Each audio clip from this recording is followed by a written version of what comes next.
بسم اللہ الرحمن الرحیم۔ گمنام ہیرو کے معزز ناظرین، السلام علیکم۔ آئیے چلتے ہیں کہانی کی طرف۔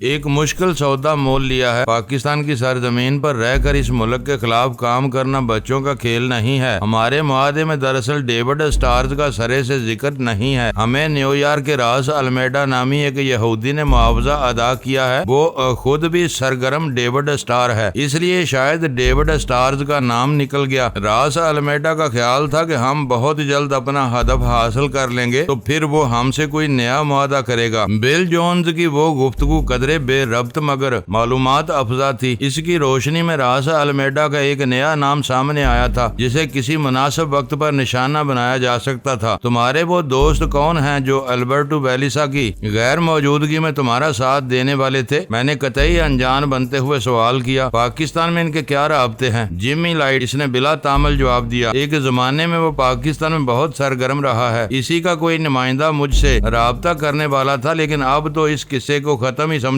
مقامی نمائندے کا نام اور ٹھکانہ؟ میں نے سرد لہجے میں سوال کیا۔ اسے چھوڑ دو، وہ درد مندانہ لہجے میں بولا۔ مجھے معلوم ہے کہ میرے بعد تم اس کی زندگی جہنم بنا دو گے۔ اس نے ابھی تک کچھ کیا ہی نہیں تو تم اس کا نام اور پتہ لے کر کیا کرو گے؟ تمہاری مرضی، میں نے بے پرواہی سے کہا۔ ویسے ویرا لائٹ کا نام میری لسٹ پر ہے۔ خدا کی پناہ، تم بہت دہشت ناک آدمی معلوم ہوتے ہو۔ معلوم ہوتا ہے کہ تم میرا امتحان لے رہے ہو۔ تمہارا امتحان لیا جا چکا ہے، تم اس پر پورے اترے ہو، لیکن ہماری مجبوری ہے کہ ہم اپنے شکار کو زخمی کرنے کے بعد زندہ نہیں چھوڑتے۔ زخمی شکار ہمیشہ پلٹ کر خطرناک وار کرتا ہے جسے جھیلنا آسان نہیں ہوتا۔ ہم اس خطرے کا پیشگی سدباب کرنے کے عادی ہیں۔ مجھے معلوم تھا کہ یہی ہوگا۔ وہ سرد اور جذبات سے آری آواز میں بولا، ایسے کھیلوں میں مارنے یا مر جانے کے علاوہ تیسرا راستہ نہیں ہوتا۔ میں نے تمہیں پہلے ہی بتا دیا ہے کہ میں موت سے نہیں ڈرتا۔ میں تم سے زندگی کی بھیک نہیں مانگوں گا۔ تمہارے سامنے کھڑا ہوں، جو چاہتے ہو وہ کر گزرو۔ اس کے الفاظ اور لب و لہجے میں چھپے ہوئے حوصلے نے مجھے اندر سے ہلا کر رکھ دیا۔ اگر وہ نوجوان اپنے باپ کی وجہ سے غلط راستوں پر نہ چل پڑا ہوتا تو اپنی مردانگی کی بنا پر ایک مثال بن سکتا تھا۔ تم بھاگ کیوں نہیں جاتے؟ سلطان شاہ نے اس سے کہا۔ ایک عجیب سا سوال کیا۔ بھاگتے ہوئے مارے گئے تو تمہیں بھی سکون رہے گا کہ تم نے آخری سانس تک خود کو بچانے کی کوشش کی تھی۔ وہ دھیمی آواز کے ساتھ ہنسا اور بولا، سنو، میں بھی راس المیڈا کی طرح یہودی ہوں۔ میں اپنے مذہب پر عمل نہیں کرتا، لیکن زندگی اور موت کے بارے میں میرا وہی یقین ہے جو مسلمانوں کا ہے۔ جس کی موت آ گئی اسے کوئی نہیں بچا سکتا، اور جس کی زندگی باقی ہو اسے کوئی نہیں مار سکتا۔ میری زندگی باقی ہے تو گولی چلنے سے پہلے ہی تمہارے پستول کی نال پھٹ جائے گی، گیس پستول کے نوزل میں آ جائے گی، تمہارا ہاتھ کانپ جائے گا، کچھ بھی ہو سکتا ہے۔ لیکن مجھ سے یہ امید مت رکھو کہ میں اپنی بازی ہار جانے کے بعد بھی کسی فاتر العقل دیوانے کی طرح زندگی کے لیے بھاگتا پھروں۔ میں تم دونوں کی حیوانی آنکھوں میں اپنی تقدیر کا لکھا پڑھ چکا ہوں۔ تمہارا مطلب ہے کہ کرنل جیسی جونز بھی یہودی ہے؟ میں نے حیرت سے پوچھا۔ تمہیں اس میں کوئی شبہ نہیں ہونا چاہیے، وہ کٹر نہیں ہے اور نہ ڈیوڈ اسٹار ہے۔ میں نے اپنا داہنا بازو سیدھا کر کے اس کی پیشانی کا نشانہ لینا چاہا تو میرا بازو کانپ رہا تھا، لیکن وہ میری آنکھوں میں آنکھیں ڈالے کسی چٹان کی طرح اٹل اور ساکت کھڑا ہوا تھا۔ میں نے اپنے بازو کی لرزش پر قابو پاتے ہی اس کی پیشانی کے وسط میں فائر کر دیا۔ وہ کسی وزنی شتیر کی طرح لڑکھڑا کر زمین پر گرا اور مغز میں پیوست ہونے والی گولی نے اسے جلد ہی ٹھنڈا کر دیا۔ بل جونز میرے لیے ایک سخت جان حریف ثابت ہوا تھا۔ اس نے اپنی بے خوفی اور سخت جانی کی وجہ سے میرے دل میں گہرا نقش چھوڑا تھا۔ اس کے صاف ہوتے ہی میں سر جھکا کر سڑک کی طرف چل دیا۔ رات کے سناٹے میں وہ ویران سڑک خاصی دور تک نمایاں نظر آ رہی تھی۔ ہم دونوں سڑک عبور کر کے پیدل ہی واپسی کی سمت چل پڑے۔ مدعا صرف یہ تھا کہ ایک ہی جگہ رک کر وقت برباد کرنے کی بجائے فاصلہ کم کرنے کی کوشش کی جائے۔ اس وقت ہم شہر سے اتنی دور تھے کہ ہمیں پیدل ہی وہ سفر طے کرنا پڑ جاتا تو ہم صبح کا اجالا پھیلنے سے پہلے آبادی کے آثار بھی نہیں دیکھ سکتے تھے۔ یہ قصہ تو بالکل ہی بودا ثابت ہوا۔ سلطان شاہ نے سکوت توڑنے کی نیت سے گفتگو کا سلسلہ چھیڑ دیا۔ ایک ہی جھٹکے میں کرنل جیسی جونز کے بیٹے کا تیا پانچا ہو گیا۔ ویسے لڑکا بہت جیدار تھا، تم نے بالا ہی بالا نمٹا لیا ہے۔ اب دیکھنا ہے کہ اول خان کتنا تلملاتا ہے، میں نے بوجھل ہنسی کے ساتھ کہا۔ وہ اس بار بھی بہت سنجیدگی کے ساتھ بھاگ دوڑ میں لگا ہوا تھا، صبح اس کے آسان خطا ہو جائیں گے، لیکن لطف آ گیا، کافی دنوں بعد ہاتھ پیر کھلے ہیں۔ اول خان کے آدمیوں کی موجودگی میں ہمارا کردار بہت محدود ہوتا ہے، ساری مار داڑ وہ کر گزرتے ہیں۔ کبھی کبھی تو مجھے یوں محسوس ہونے لگتا ہے کہ جیسے بے قاعدہ طور پر ہم دونوں بھی اسپیشل ٹاسک فورس میں شامل ہو چکے ہیں۔ مجبوریاں، میں نے سگریٹ سلگانے کے بعد کہا، ہم نے خوشی سے کبھی بھی ایس ٹی ایف کو شامل نہیں کیا۔ جب معاملات بے مہار ہو کر قابو سے نکلتے ہوئے نظر آئے تب ہی ہم نے اول خان کو اعتماد میں لیا ہے۔ ایسے موقع پر ہمیں اس کا تعاون حاصل نہ ہوتا تو ہم بہت پہلے مارے گئے ہوتے۔ خوشی کی بات یہ ہے کہ اب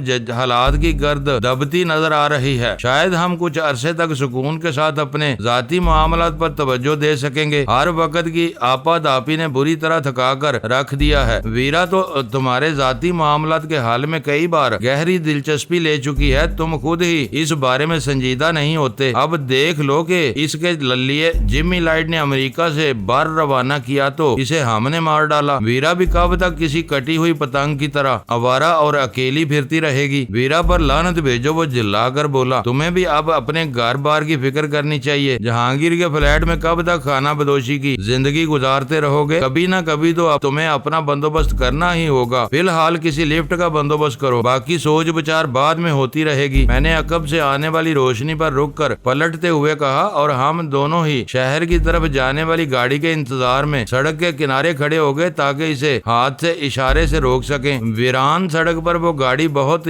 تیز رفتاری کے ساتھ چلی آ رہی تھی۔ ہم دونوں نے بے تابانہ انداز میں ہاتھ ہلا کر اسے روکنے کا اشارہ کیا، لیکن اس کی رفتار میں کوئی کمی نہیں آئی۔ وہ زن کی آواز کے ساتھ ہمارے قریب سے گزری تو پتا چلا کہ وہ پرائیویٹ کار تھی، اس میں صرف ایک ہی آدمی سوار تھا، لیکن شاید اسی لیے اس نے ہم دونوں کو اپنے ساتھ بٹھا کر کوئی خطرہ مول لینے سے گریز کیا تھا۔ سلطان شاہ اپنا سر جھٹک کر بڑبڑاتا ہوا آگے بڑھ گیا، میں بھی اس کے ساتھ ہو لیا۔ اس کے بعد ایک وین اور پک اپ بھی آئی اور رکے بغیر گزر گئی۔ اس غیر آباد اور ویران علاقے میں رات کے وقت کوئی بھی دو مشتبہ اجنبیوں کی خیر خواہی کرنے پر آمادہ نہیں تھا، اور مجھے یہ تصور کر کے ہی اپنے بدن میں درد کا احساس ہونے لگا تھا کہ شہر تک یوں ہی پیدل جانا پڑے گا۔ کافی دیر بعد شہر کی طرف سے پہلی گاڑی کی روشنیاں نمودار ہوئیں تو ہم دونوں نے پھرتی کے ساتھ سڑک عبور کر لی۔ ایک بار کوئی شریف رکنے پر آمادہ ہو جاتا تو ہم خوشامد درآمد کے ذریعے اسے اپنی مدد پر آمادہ کر سکتے تھے۔ شہر کی طرف سے آنے والے کو بھاری معاوضے کا لالچ دے کر واپسی کے سفر پر بھی تیار کیا جا سکتا تھا، لیکن شرط یہی تھی کہ کوئی ہمارے اشاروں پر رکنے پر آمادہ ہوتا۔ آنے والی گاڑی کے سفر کی سمت الٹی تھی، لیکن اس بار ہمارے ستارے کچھ سیدھے کے دور ہی سے گاڑی کی رفتار میں کمی کے آثار نظر آنے لگے اور ہمارے اشاروں میں تیزی آ گئی۔ یہ نہ رکا تو ہم بڑے بڑے پتھر ڈال کر سڑک بلاک کر دیں گے۔ سلطان شاہ غصے میں بولا، پھر دیکھیں گے کوئی ہمیں کیسے نظر انداز کرتا ہے۔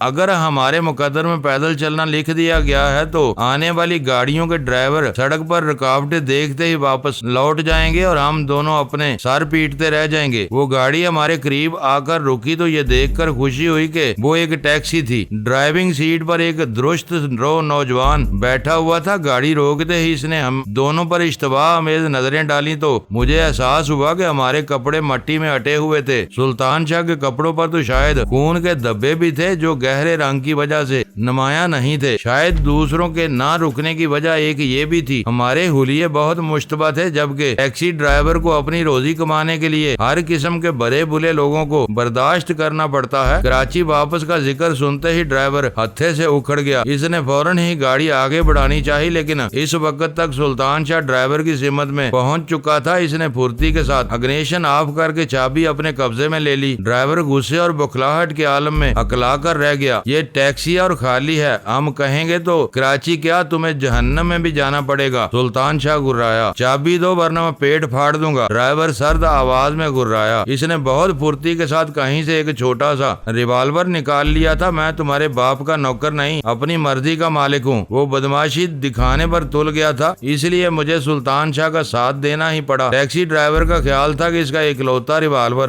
ہم دونوں کو خوفزدہ کرنے کے لیے کافی ہوگا، اس لیے وہ مجھے نظر انداز کر کے صرف سلطان شاہ کی طرف متوجہ تھا جو اس کی چابی پر قابض تھا۔ میں نے خاموشی کے ساتھ اپنا پستول نکالا اور اس کی مہیب آہنی نال ٹیکسی ڈرائیور ڈرائیور کی کانپٹی سے لگاتے ہوئے گھرا کر کہا، جلدی سے اپنا ریوالور میرے ساتھی کو دے دو ورنہ گولی مار دوں گا۔ ٹیکسی ڈرائیور کو ہم دونوں کی طرف سے اتنے سنگین رد عمل کی توقع نہیں تھی، اس نے فوراً ہی اپنا ریوالور سلطان شاہ کی طرف بڑھا دیا۔ سلطان شاہ نے اسے غیر مسلح کرتے ہی گریبان سے پکڑ کر ٹیکسی نیچے اتار لیا۔ ٹیکسی چلاتے ہو یا بدماشی کرتے ہو؟ اس نے ڈرائیور کے گریبان کو جھٹکا دیتے ہوئے ڈپٹ کر پوچھا۔ چور ڈاکوؤں سے اپنے بچاؤ کے لیے آج کل ہتھیار لے کر چلنا ہی پڑتا ہے، وہ گڑگڑا کر بولا۔ مجھے صرف اپنی چابی لینی تھی، ورنہ مجھے تم سے کیا دشمنی ہے؟ تم نے خود ہی اشارہ کر کے مجھے روکا ہے۔ اب کراچی چلنا ہے یا نہیں؟ میٹر سے 100 روپے زائد ملیں گے؟ سلطان شاہ نے پوچھا۔ نہیں مائی باپ، گاؤں میں میرے ماں بیمار ہے، آگے چلنا ہے تو چلو، میں تم سے کرایہ نہیں لوں گا، لیکن میں کسی بھی قیمت پر کراچی واپس نہیں جاؤں گا۔ میری ماں بیمار ہے۔ کیا اپنی ماں کی بیماری کی راٹر لگا رکھی ہے؟ 1 آدھ گھنٹے سے دیر سے وہ مر نہیں جائے گی۔ نہیں مائی باپ، وہ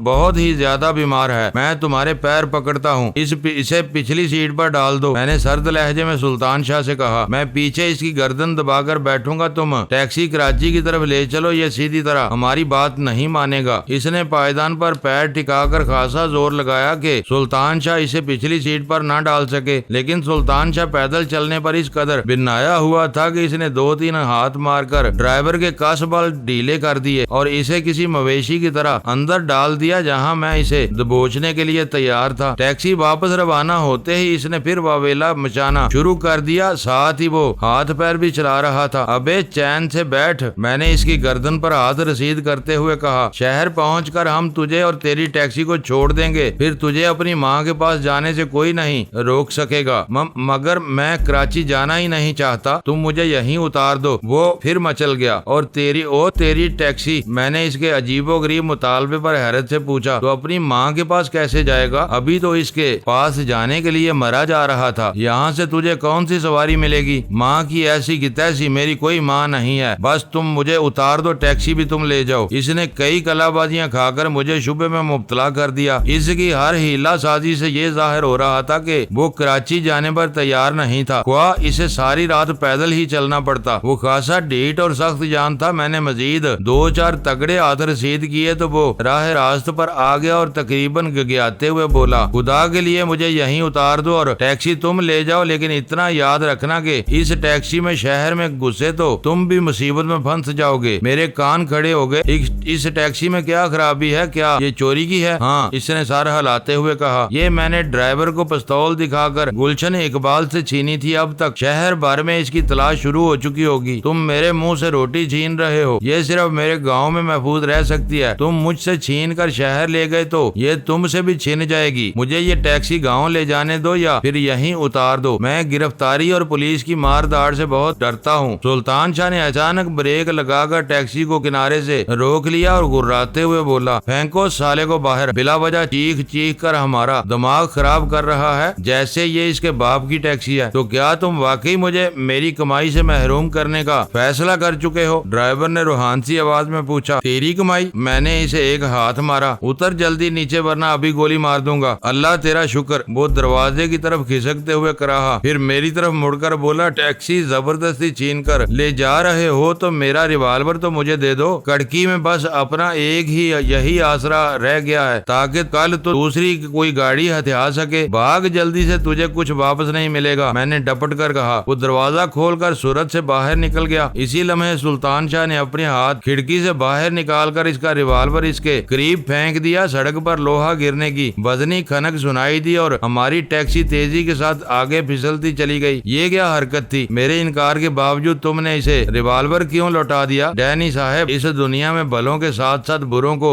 بھی زندہ رہنے کا کچھ حق حاصل ہے۔ سواری میسر آ جانے کے بعد سلطان شاہ درنگ میں آ گیا تھا۔ میں نے اس کی چیز اسے واپس دے کر کیا برا کیا؟ اب وہ اس ریوالور کی نال پر اور گاڑیاں چھینے گا، اس کی ذمہ داری تم پر ہوگی۔ ذرا یہ بھی تو سوچو کہ وہ اپنی جان پر کھیل کر یہ ٹیکسی چھین کر لایا تھا جس پر ہم مزے سے سوار ہیں، وہ تو ہمارے لیے رحمت کا فرشتہ بن کر آیا تھا۔ وہ نہ آتا تو پیدل چل کر پلیتھن نکل گیا ہوتا۔ اتنی بڑی خدمت کا انعام دینے کی بجائے ہم اسے ریوالور سے بھی محروم کر دیتے تو ایسا ظلم ہوتا۔ میرا خیال ہے کہ بل جونز نے پوری قوت سے تمہارا سینہ بینچ کر اسی بسیار گوئی کی پیشگی سزا دی تھی۔ میں نے غصے سے کہا، جزا، سزا اور عمل درد عمل کے اصولوں کی بات کرو گے تو پھر ہر بات کا جواز ڈھونڈتے ڈھونڈتے پاگل ہو جاؤ گے۔ تم نے ایک غلط حرکت کی ہے تو غلطی مان لو، اس کے لیے جواز اور طویلیں پیش نہ کرو۔ وہ ڈٹائی سے ہنسنے لگا۔ چلو مان لیا کہ میں نے غلطی کی تھی، لیکن تمہیں یہ ماننا پڑے گا کہ ٹیکسی چھین کر لانے والا بہت بڑا اداکار تھا۔ اس نے اتنی مظلومیت کے ساتھ اپنی ماں کی بیماری کا رونا رویا کہ میرا دل پسیجنے لگا تھا۔ بعد میں اس نے اپنی ماں کی ایسی کی تیسی بھی کاٹ ڈالی تھی۔ میں نے تلخی سے کہا، وہ ٹیکسی چھین کر ہم تک پہنچانے میں اس نے بڑی محنت کی تھی، اب وہ ہمیں کوس رہا ہوگا۔ اگر اس کی بد دعا لگ گئی اور پولیس نے ہمیں اس چھینی ہوئی ٹیکسی سمیت روک لیا تو ہم کیا کریں گے؟ خاموشی سے حوالات میں چلے جائیں گے۔ میں نے رکھائی سے جواب دیا، اگر تمہارا یہی ارادہ ہے تو مجھے یہیں اتار دو۔ اس نے ایک لمحے کی گرفتاری کم کرتے ہوئے کہا، ورنہ کوئی سنجیدہ حل سوچو۔ ہم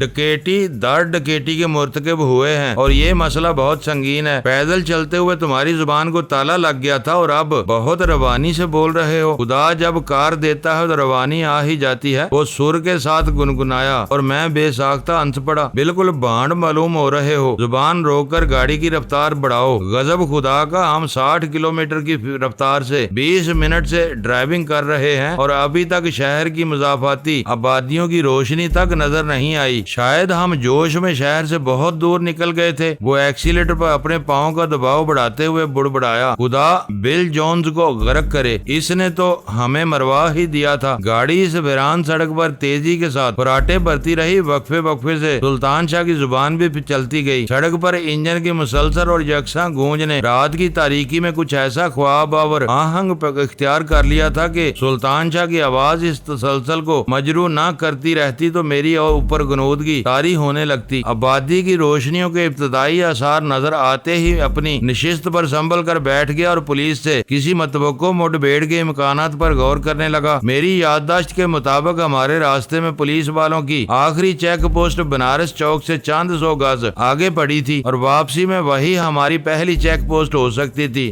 مجھے اس کچے اور نیم پختہ راستے کا خیال آیا جو سیمنٹ کی چادریں بنانے والی فیکٹری کے قریب سے ہو کر پہاڑیوں کے درمیان سے گزرتا ہوا نیو کراچی میں نکلتا ہے۔ اس راستے کو اختیار کر کے ہم پولیس والوں کا سامنا کیے بغیر شہری آبادی میں داخل ہو سکتے تھے۔ نیو کراچی میں مسروقہ ٹیکسی سے چھٹکارا حاصل کر کے گھر پہنچنے کے لیے دوسری سواری حاصل کی جا سکتی تھی۔ روشنیوں کے قریب آ جانے پر سلطان شاہ نے ایک مرتبہ پھر پولیس والوں کے خطرے کا ذکر چھیڑا تو میں نے اسے کچھ دیر تنگ کرنے کے بعد اپنے مجوزہ راستے کے بارے میں بتایا تو وہ مگن ہو گیا۔ مجھے پہلے ہی معلوم تھا کہ تمہارے ذہن میں اس مسئلے کا کوئی نہ کوئی حل ضرور موجود ہوگا، ورنہ تم اتنے اطمینان کے ساتھ مسروقہ ٹیکسی میں سفر نہیں کر سکتے تھے۔ ہم 9 بجے گھر سے روانہ ہوئے تھے، واپس پہنچے تو رات کے 2 بج رہے تھے۔ ہماری تمام تر کوششوں کے باوجود واقعات کچھ اس ڈب پر چل رہے تھے کہ شب بیداری ہمارا معمول بنتی جا رہی تھی۔ جب ویرا نے دروازہ کھولتے ہی سرگوشیانہ لہجے میں یہ اطلاع دی کہ فلیٹ کے ڈرائنگ روم میں سردار پائندہ گل میرا انتظار کر رہا ہے تو حیرت سے میری آنکھیں پیشانی پر جا چڑھی۔ میرے وہم و گمان میں بھی نہیں تھا کہ وہ مجھ سے ملاقات کے لیے شنگارا ویلی سے وہاں تک دوڑ لگائے گا۔ وہ کب آیا اور کیا چاہتا ہے؟ میں نے باہر کھڑے کھڑے سرگوشیانہ لہجے میں پوچھا۔ وہ 11 بجے سے تمہارا منتظر ہے اور صرف تم سے ملنا چاہتا ہے۔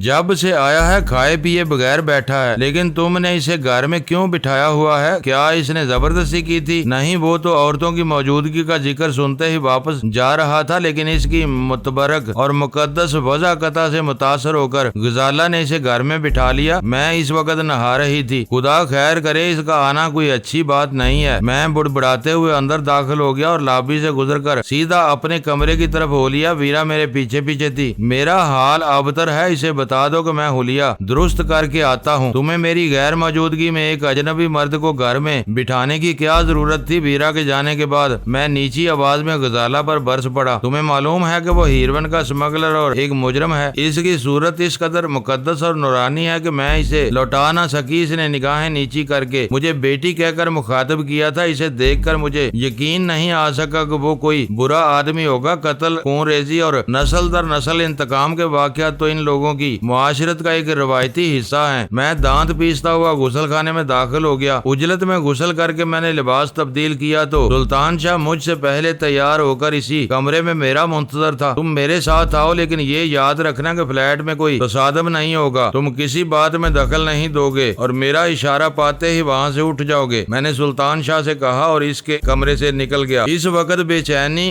بے یقینی اور سنسنی کی وجہ سے مجھے اپنا دل کنپٹیوں میں دھڑکتا ہوا محسوس ہو رہا تھا۔ میں ڈرائنگ روم میں داخل ہوا تو چوکھٹ پر قدم رکھتے ہی اپنی جگہ مبہوت ہو کر رہ گیا۔ بڑے بڑے پائنچوں والی ٹخنوں سے اونچی شلوار پر ڈھیلے ڈالے کرتے میں ملبوس ایک روایتی قبائلی سردار ننگے پاؤں میرے روبرو موجود تھا۔ اس جسیم شخص کا قد کسی بھی طرح 6.25 فٹ سے کم نہیں تھا، جو اس کے سر پر موجود بہت بڑی پگڑی کی وجہ سے فلیٹ کی چھت تک پہنچتا ہوا محسوس ہو رہا تھا۔ کشادہ پیشانی کے نیچے بڑی بڑی سیاہ آنکھوں میں خمار کے سرخ ڈورے تیر رہے تھے۔ ان آنکھوں میں ایسی ساحرانہ کشش تھی جو دیکھنے والے کو بے چین کر سکتی تھی۔ لمبی اور طوطے کی چونچ کی طرح آگے سے خم کھائی ہوئی ناک کے نیچے مونچھیں صاف تھیں، لیکن بڑے بڑے چوڑے چکلے اور سرخ و سفید چہرے پر دھنکی ہوئی روئی جیسے سفید بالوں پر مشتمل گھنی داڑھی سینے تک پہنچی ہوئی تھی۔ اس کے قد کاٹ کے سامنے وہ ڈرائنگ روم بہت حقیر اور تنگ نظر آ رہا تھا۔ مجھے حیرت ہوئی کہ اس کے پرشکوہ وجود پر کوئی ہتھیار نہیں سجا ہوا تھا۔ میرا نام سردار پائندہ گل ہے۔ پتلے پتلے گلابی ہونٹوں میں جنبش ہوئی اور لہجہ دھیما ہونے کے باوجود وہ کمرہ اس کی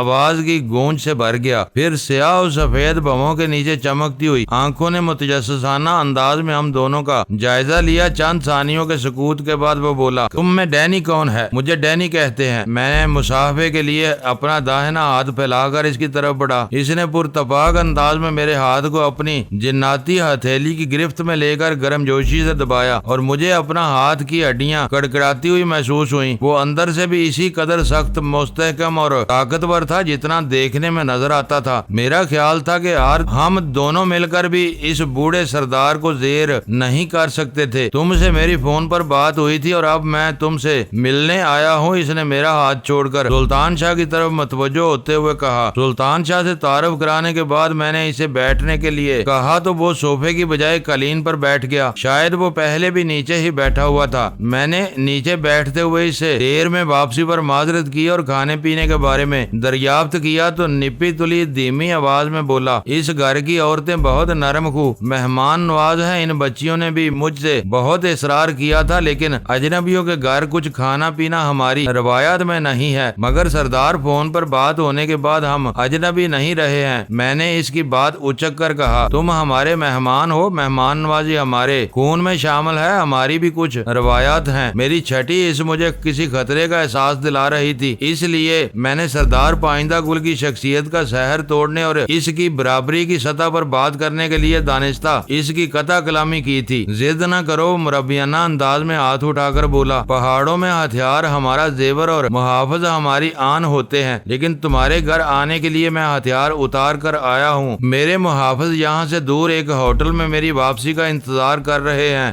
جب ہم دوست بن جائیں گے تو میں تمہارے گھر کھا پی بھی لوں گا۔ میں نے تمہارے لیے اپنی 2 روایتیں توڑ دی ہیں، مجھے تیسری کے لیے مجبور نہ کرو۔ تو کیا اب ہم دوست نہیں ہیں؟ میں نے اس کی صاف گوئی پر حیرت سے پوچھا۔ میں یہی فیصلہ کرنے آیا ہوں، اس نے پرعزم لہجے میں کہا۔ مجھے تخلیے میں تم سے کچھ باتیں کرنی ہیں، پھر میں چلا جاؤں گا۔ مجھے افسوس ہے کہ میں نے آتے ہی تمہیں گھیر لیا۔ اگر تمہیں بھوک لگ رہی ہے تو تم کھانے سے فارغ ہو سکتے ہو، میں کچھ دیر اور انتظار کر لوں گا۔ نہیں، میں بعد میں کھانا کھا لوں گا، تم نہ جانے کب سے بھوکے پیاسے بیٹھے ہو۔ عبد الرحیم خان میری جان تھا، وہ دل گرفتہ آواز میں بولا۔ اس کے قتل کے بعد میری بھوک پیاس اڑ چکی ہے، میری رگوں میں آگ بھر گئی ہے اور دل میں انتقام کے الاؤ دہک اٹھے ہیں۔ جب تک میں اپنے اس پیارے کے قاتل کو پیوندے خاک نہیں کروں گا، میری زندگی خالی اور بے مقصد رہے گی۔ تم جاؤ اور اپنا پیٹ بھر لو تاکہ ہم پوری توجہ کے ساتھ 2 باتیں کر سکیں۔ نہیں، تم اپنی بات کرو، میں پوری توجہ کے ساتھ سن رہا ہوں۔ اس کی رمزہ امیز گفتگو سن کر میرا دل ہول رہا تھا۔ وہ نہ جانے کیا کہنا چاہتا تھا، گھما پھرا کر اس قصے کی تمید باندھ رہا تھا۔ پھر تخلیے کا بندوبست کرو۔ اس نے سلطان شاہ کی طرف دیکھا۔ میں نے سلطان شاہ کی طرف سر گھمایا تو میری نظریں ان بڑی بڑی چپلوں پر پڑیں جو دروازے کے قریب پڑی ہوئی ایک کرسی کے نیچے رکھی ہوئی تھی۔ انہیں دیکھ کر سردار پائندہ گل کے ننگے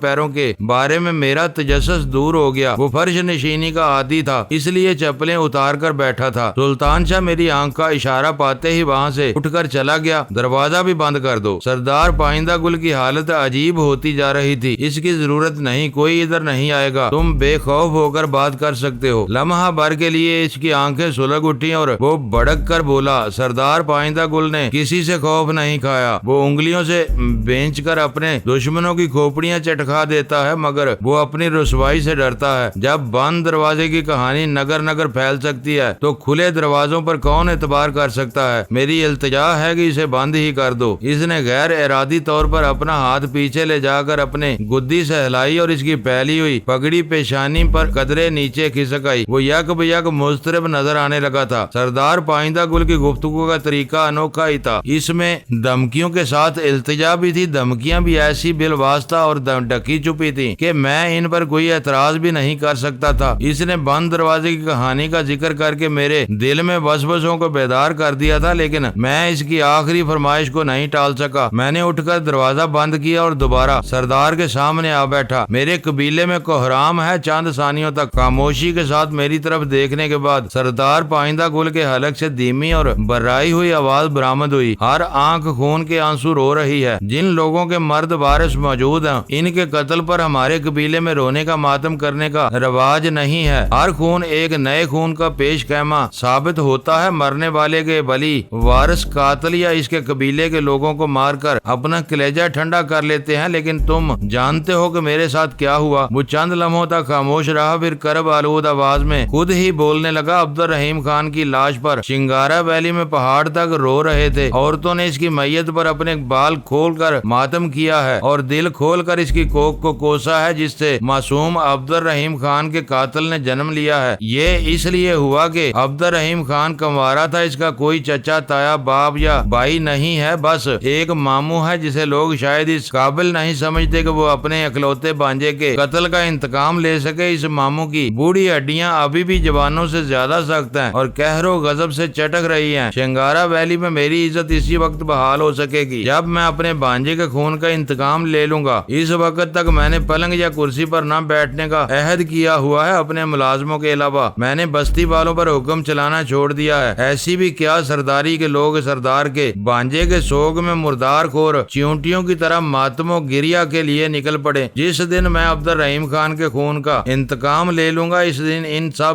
کی زبانیں گنگ ہو جائیں گی اور عبد الرحیم خان کی میت پر گریہ و ماتم کرنے والے میرے پیروں کی دھول اپنے سروں میں ڈالنے پر مجبور ہو جائیں گے۔ وہی میری سرخروئی اور سربلندی کا تابناک دن ہوگا۔ میں بین کرنے والیوں کے سر منڈوا کر 40 دن تک ان کی چھاتیاں برہنہ رکھواؤں گا۔ اس کی پرہول باتوں سے میرا دل دہلنے لگا۔ حالانکہ سردار پائندہ گل نے اس وقت تک جو کچھ بھی کہا تھا وہ اس کا اور اس کے قبیلے کا معاملہ تھا جس سے میرا کوئی تعلق نہیں تھا۔ وہ اپنی کہانیاں مجھے سنا رہا تھا، اس کا مطلب تھا کہ دال میں کچھ کالا تھا۔ یہی ایک اندیشہ بار بار میرے ذہن میں نیش عقرب کی طرح چبھ رہا تھا۔ دونوں خاموشی کے ساتھ ایک دوسرے کی طرف دیکھتے رہے۔ سردار پائندہ گل شاید میری آنکھوں میں میرے دل کی کوئی تحریر پڑھنے کی کوشش کر رہا تھا۔ وہ سرد اعصابی جنگ تھی۔ میں سردار کی ساحرانہ آنکھوں میں آنکھیں ڈالے سکون سے بیٹھا رہا۔ وہ بڑی بڑی اور چمکدار آنکھیں میرے بدن میں چبھ رہی تھیں، لیکن میں اپنا برم رکھنے کے لیے اس مقابلے پر ڈٹا ہوا تھا۔